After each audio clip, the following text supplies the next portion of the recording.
नमस्कार दोस्तों और मंथन में आपका स्वागत है। मंथन में आज हम साइकोलॉजी ऑफ हैप्पीनेस के सेकंड पिलर की खोज करेंगे। पहला पिलर जो कि पिछली वीडियो में मैंने दिखाया था, वहाँ रॉबर्ट जी की स्टडी, साइंटिफिक स्टडी के माध्यम से मैंने कुछ तथ्य रखे थे जिन्होंने यह दिखाया कि साइकोलॉजी का पहला पिलर जो है वो है रिलेशनशिप, कनेक्शन।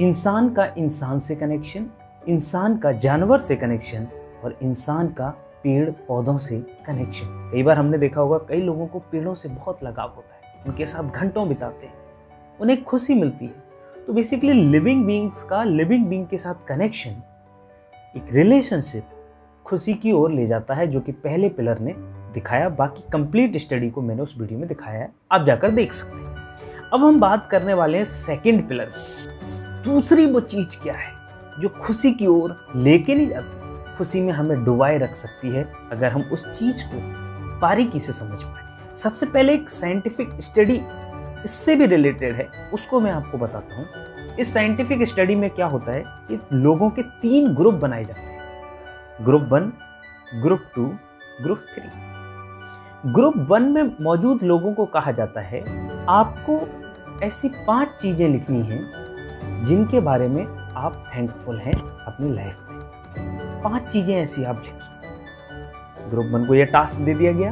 ग्रुप 2 को टास्क दिया जाता है कि आपको 5 biggest challenges of your life लिखनी है, 5 ऐसी चीजें जो कि सबसे ज्यादा खतरनाक आपके जीवन में रही। और तीसरे ग्रुप को कहा जाता है कि आपको कोई सी भी 5 चीजें लिखनी है। ये कई महीनों तक ये स्टडी चली और उसके बाद जो परिणाम आए वो बहुत ही चौंकाने वाले थे।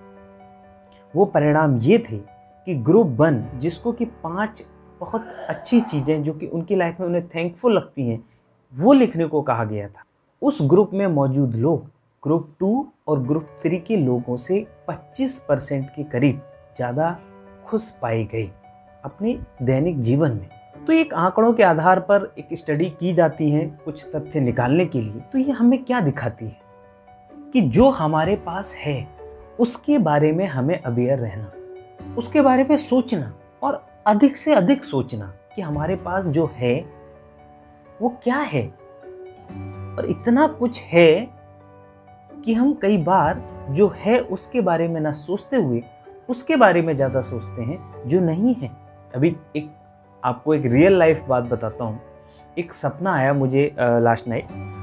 तो मॉर्निंग के समय वो सपना था, तो मैं थोड़ा बहुत अवेयर भी था, मतलब 50-50 जैसा कुछ रहा होगा।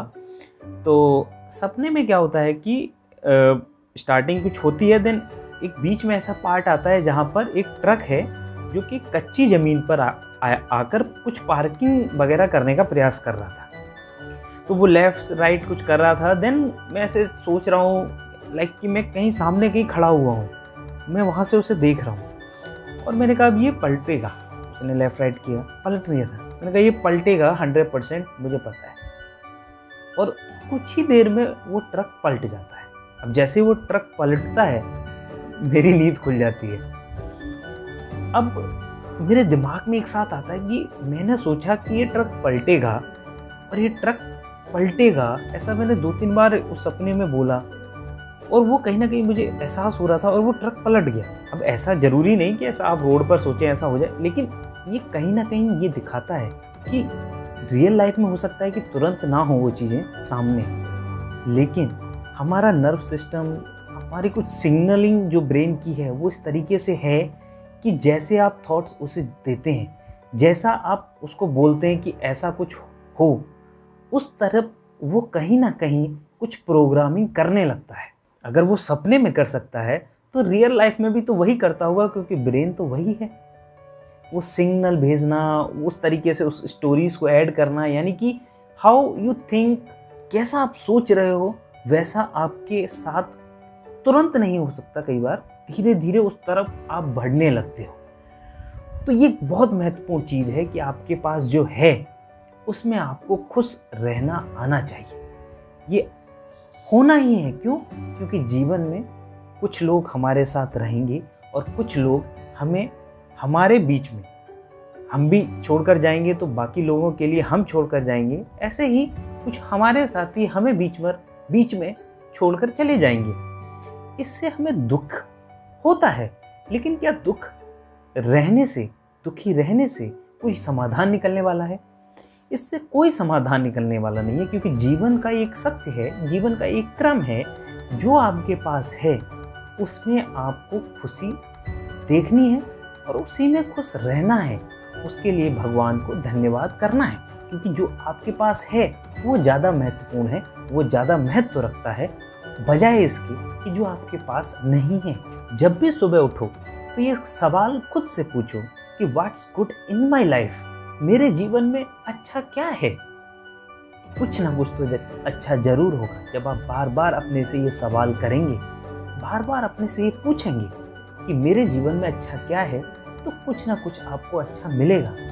यानी कि आपके पास खुशी का कोई ना कोई अवसर है और वो हर पल आपके साथ रहेगा। आज में अगर आप खुश रहना सीख गए तो हमेशा आप खुश रहेंगे। क्यों? क्योंकि कल भी आज बनेगा। तो आप कैसे सोचते हैं, जो आपके पास है उसको कैसे यूटिलाइज करते हैं, जो आपके पास है उसके बारे में आपके क्या थॉट हैं, और आपको अपने जीवन के बारे में किस तरीके से आगे बढ़ना है उसके बारे में आपके विचार लगातार चलते रहने चाहिए उस तरीके से। तो आप हमेशा उसी रास्ते पर आगे बढ़ते रहेंगे। कभी भी आप इस दुख के साए में नहीं जाएंगे, क्योंकि जब आप सच्चाई समझ जाते हैं तो आप चीज़ों को समझने लगते हैं बहुत ही बारीकी से, क्योंकि जीवन को समझना एक बहुत ही बड़ी पहेली है। उसके इन छोटे छोटे पहलुओं से हम उसे कनेक्ट करने का प्रयास कर रहे हैं। चीज़ें होती रहेंगी, कल को वहाँ होंगी, फिर यहाँ होंगी, फिर कहीं और होंगी, लेकिन जो है उसके साथ आगे बढ़ना है।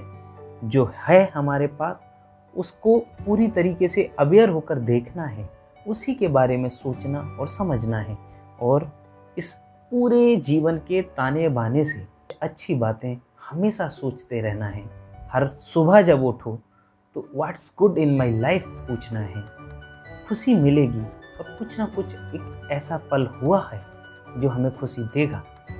ये सिर्फ और सिर्फ अगर मैं सेकंड पिलर की बात करूं तो वो है gratitude and acceptance of what is, त्याग की भावना और एक्सेप्टेंस ऑफ व्हाट इज।